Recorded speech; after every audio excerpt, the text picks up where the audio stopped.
വ്യക്തമാക്കി.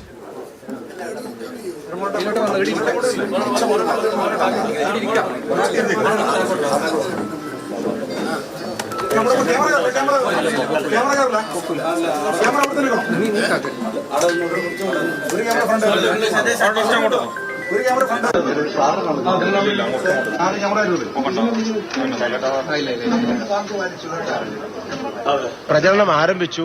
നമ്മളിപ്പോ ഇന്ന് അദ്ദേഹവുമായി സംസാരിച്ച് അദ്ദേഹത്തിന്റെ ഒരു കൺവീനിയന്റ് ഡേറ്റിൽ തെരഞ്ഞെടുപ്പ് കൺവെൻഷൻ വിളിച്ചു ചേർക്കാൻ വേണ്ടി തീരുമാനിച്ചിട്ടുണ്ട്.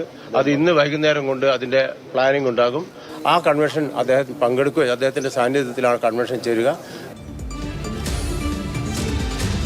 CK വിജയൻ വിവരങ്ങളുമായി ചേരുന്നുണ്ട്. വിജയൻ, എത്രയൊക്കെ പിണക്കം മാറി എന്ന് പറഞ്ഞാലും മുഖത്തെന്തോ ഒരു പിണക്കം പോലെ ദൃശ്യങ്ങളിൽ ഉണ്ടാവുമായിരിക്കുമോ ഇല്ലയോ?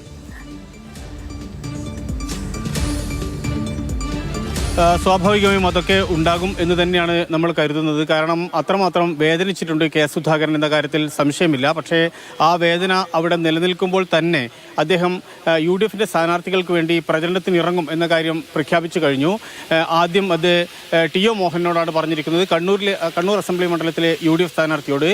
രണ്ടാമത് അദ്ദേഹം അറിയിച്ചിരുന്നത് മട്ടന്നൂർ മണ്ഡലത്തിലെ UDF സ്ഥാനാർത്ഥി ചന്ദ്രൻ തില്ലങ്കേരിയോടാണ്. രണ്ടുപേരും വന്ന് കണ്ടിട്ടുണ്ട്. രണ്ടുപേരുടെയും പ്രചരണത്തിൽ റോഡ് ഷോയിൽ ഉൾപ്പെടെ പങ്കെടുക്കും എന്ന് അദ്ദേഹം അറിയിച്ചിട്ടുമുണ്ട്. അതുകൊണ്ട് കെ സുധാകരന്റെ പിണക്കം മാറുന്നു. കെ സുധാകരൻ വളരെ ഊർജ്ജസ്വലനായി ഈ തെരഞ്ഞെടുപ്പ് പ്രചരണത്തിൽ ഇടപെടാൻ വേണ്ടി പോകുന്നു എന്ന സന്ദേശമാണ് അദ്ദേഹം നൽകുന്നത്. ഒരുപക്ഷെ നാളെ രാവിലെ നടക്കുന്ന റോഡ് ഷോയിലും അതോടൊപ്പം തന്നെ മറ്റ് പ്രചരണങ്ങളിലെല്ലാം തന്നെ കണ്ണൂരിൽ അദ്ദേഹം ഉണ്ടാകും എന്നാണ് കരുതുന്നത്. അദ്ദേഹത്തിന്റെ ആരോഗ്യസ്ഥിതി മാത്രമാണ് അല്പമെങ്കിലും അതിൻ്റെ ഒരു തടസ്സമുള്ളത്. പക്ഷേ അതൊക്കെ അവഗണിച്ചുകൊണ്ട് അദ്ദേഹം രംഗത്തിറങ്ങും എന്ന കാര്യത്തിൽ തർക്കമില്ല. കാരണം കഴിഞ്ഞത് കഴിഞ്ഞു എന്ന രീതിയിലാണ് അദ്ദേഹം ഇതിൻ്റെ ഈ പ്രചരണങ്ങളെല്ലാം തന്നെ കണ്ടിരുന്നത്. നേരത്തെ തന്നെ നമുക്കറിയാം, അദ്ദേഹത്തെ KPCC പ്രസിഡന്റ് സ്ഥാനത്ത് നിന്ന് നീക്കുമ്പോഴും അദ്ദേഹത്തിന് ഇതേ വികാരമുണ്ടായിരുന്നു, ഇതേ പ്രശ്നങ്ങളുണ്ടായിരുന്നു. പക്ഷേ അതൊക്കെ മറന്ന് അദ്ദേഹം വീണ്ടും കോൺഗ്രസിന്റെ സജീവമായ വേദികളിലെല്ലാം തന്നെ എത്തിയതും നമുക്ക് കാണാൻ വേണ്ടി കഴിയും. അതുകൊണ്ട് കെ സുധാകരൻ ഉള്ള ഒരു തെരഞ്ഞെടുപ്പ് പ്രചരണം തന്നെ ആയിരിക്കും ഇത്തവണയും കണ്ണൂരിൽ ഉണ്ടാവുക. പ്രത്യേകിച്ച് കണ്ണൂർ, പേരാവൂർ, മട്ടന്നൂർ പോലുള്ള മണ്ഡലങ്ങളിൽ അദ്ദേഹം